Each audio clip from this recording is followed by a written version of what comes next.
अस्सलाम वालेकुम first year. आज हम पढ़ेंगे chapter probability page number 230। Probability page number 230। इससे पहले जो है वो सारी डेफिनेशंस हैं सेट्स वगैरह की जो आप मैट्रिक में पढ़ रहे हैं। अब मैं यहाँ पे पेज 230 पर टॉपिक आपको पढ़ा रही हूँ factorial. The numbers 1 2 3 4 up to so on n are called natural numbers.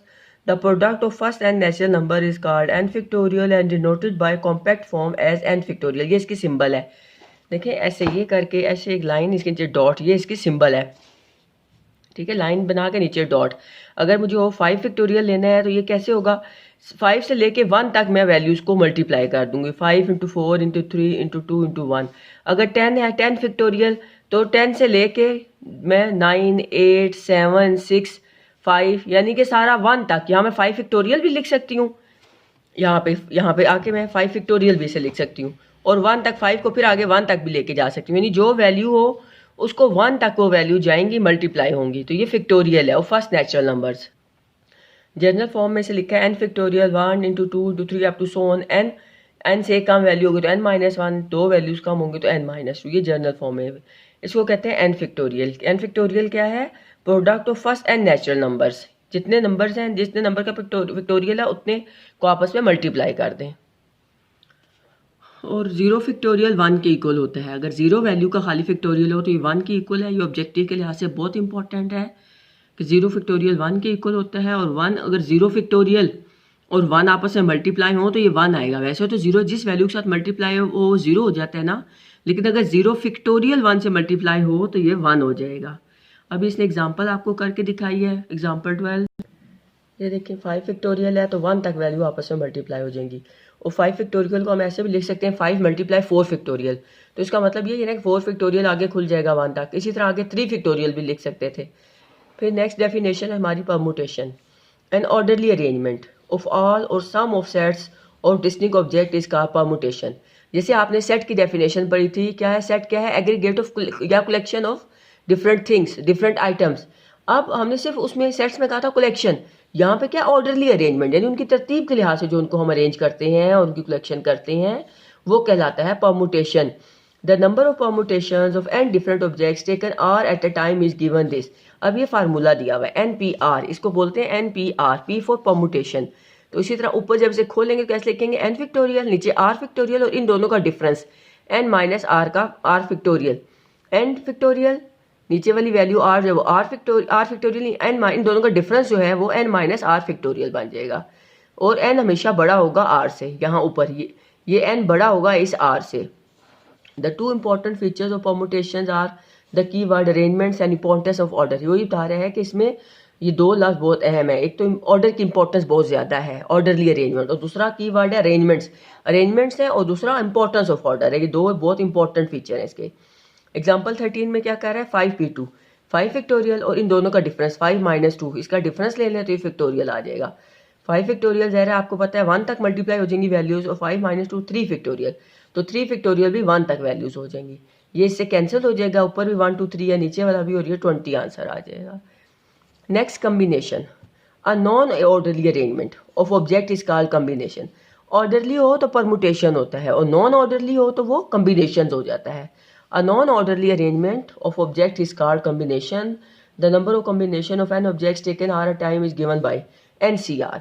अब ये क्या है NCR, ऊपर n फैक्टोरियल नीचे r फैक्टोरियल, इन दोनों का difference n minus r factorial. अब परमुटेशन में ये वाला r नहीं था, ये वाला ये डिफरेंस है। परमुटेशन में ये नहीं था, कम्बिनेशन में ये है। नीचे ऊपर अलग फैक्टोरियल वैल्यू का, नीचे वाली वैल्यू का अलग फैक्टोरियल और इनका डिफरेंस।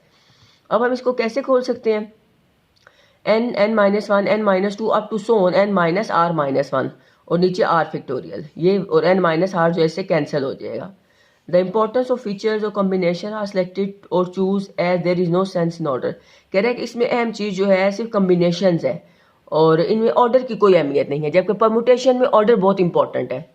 नेक्स्ट एग्जाम्पल आपको दे रहा है 5c2, ये कैसे हम करेंगे, ऊपर जा रहा है 5 फैक्टोरियल नीचे वैल्यू 2 फैक्टोरियल, 5 माइनस 2 डिफरेंस ले लेंगे 3 फैक्टोरियल आ जाएगा।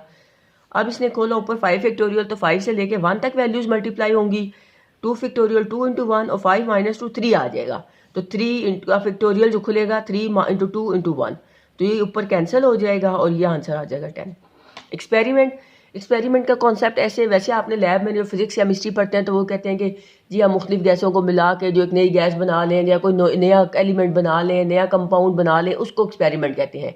लेकिन स्टैट्स की लैंग्वेज में हम एक्सपेरिमेंट किसी भी एक्शन को, कोई भी एक्शन जो हम परफॉर्म करते हैं और उससे नतीजे में हमको नतीजा हमारा आता है तो हम उससे एक्सपेरिमेंट कहते हैं।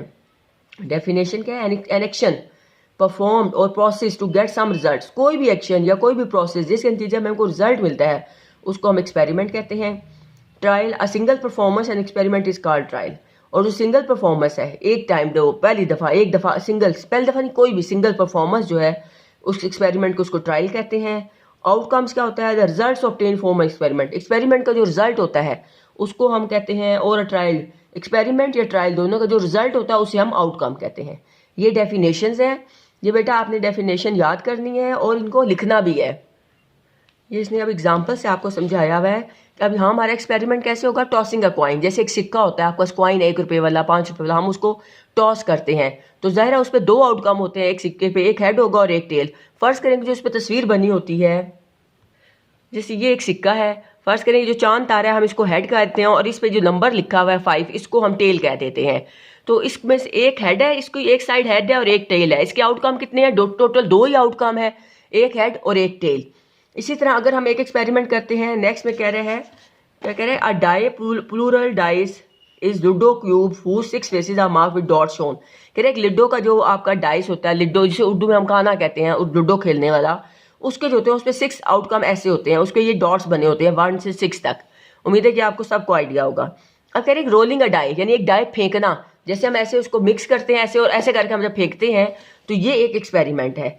उसको एक्सपेरिमेंट और ट्रायल कहेंगे। और उसके रिजल्ट क्या आएंगे? हो सकता है उस पर 1 आए, हो सकता है उस पर 2 आए, हो सकता है हमारा ये वाला आए आउटकम।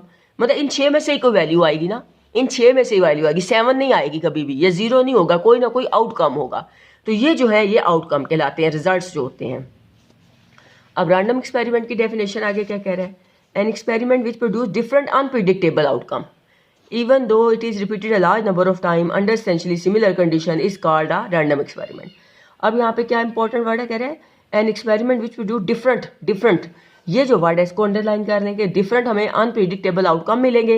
यानी अगर हम एक डाइस फेंक रहे हैं तो हम 100% श्योर तो नहीं 6 आएगा तो इन्हीं में से कुछ आउटकम, लेकिन वो 1 भी हो सकता है, वो 2 भी हो सकता है, 3 भी हो सकता है, कुछ भी हो सकता है। 100% ये नहीं है कि 6 आएगा या 100% ये नहीं कि 1 ही आएगा। तो कह रहे डिफरेंट पॉसिबल अनप्रिडिक्टेबल आउटकम होंगे even though it is repeated a large number of time. अगर चाहे हम इसको जितनी मर्जी दफ़ा रिपीट करें एक्सपेरिमेंट को, repeated a large number of time, different outcome, different unpredictable outcome, repeated a large number of times. ये दो चीज़, दूसरी बात इंपॉर्टेंट है, अंडर सिमिलर कंडीशन, एक ही जैसे हालात के तहत, इसको भी अंडरलाइन करें। ये 3 बातें बहुत इंपॉर्टेंट है ये डेफिनेशन एक्सप्लेन करते हुए। जब आप ये डेफिनेशन याद करेंगे या लिखेंगे तो ये 3 बातें आपने ज़रूर उसमें मेंशन करनी है। Produce different unpredictable outcome, repeated a large number of time और under essentially similar condition is called a random experiment. इसे हम रैंडम एक्सपेरिमेंट कहेंगे। Sample space, a sample space denoted by S. Sample space कह लें, set कह लें। Set क्या होता है?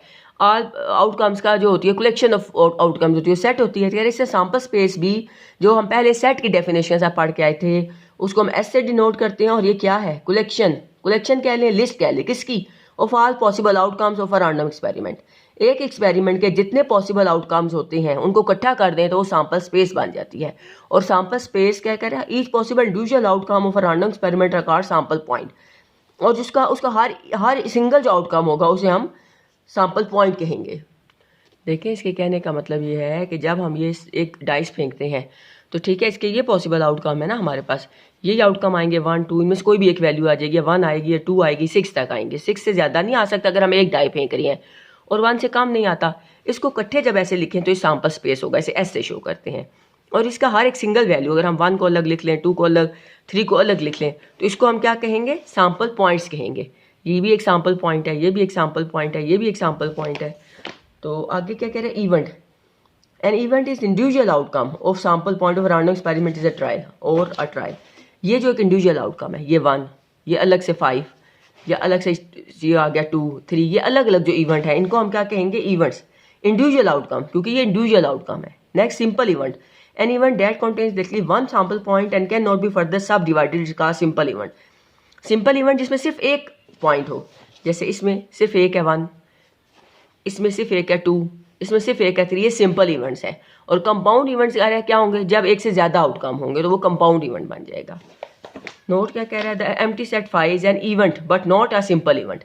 ये बहुत इंपॉर्टेंट है ऑब्जेक्टिव के लिहाज से कि फाई सेट, इसको फाई बोलते हैं ना, एम्प्टी कहते हैं, फाई को ऐसे लिखते हैं। कह रही इवेंट होता है लेकिन ये सिंपल इवेंट नहीं होता। तो इतना याद रहने दें, ये डेफिनेशन आपने लिखनी है और इनको आपने 5 टाइम हर डेफिनेशन लिखें और इसको याद भी करें। बेटा 5 टाइम लिखने का मकसद ये है कि आपको मेमोराइज भी हो जाएगा।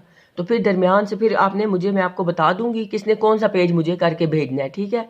मैं आपको कल सुबह बता दूंगी, आप ये मुझे फिर भेजेंगे। तो अभी आप ऐसा करें, अभी आप 5 definition, factorial, permutation, combination, experiment, trial, ये 5 डेफिनेशन अभी आप याद करके और मुझे 3 टाइम लिख के भेज दें। तो मुझे समझ आ जाएगी कि आपने लेक्चर देख भी लिया और आपको आ भी गया, ठीक है। फिर मैं आपकी अटेंडेंस मार्क कर दूंगी। ओके, अल्लाह हाफिज़।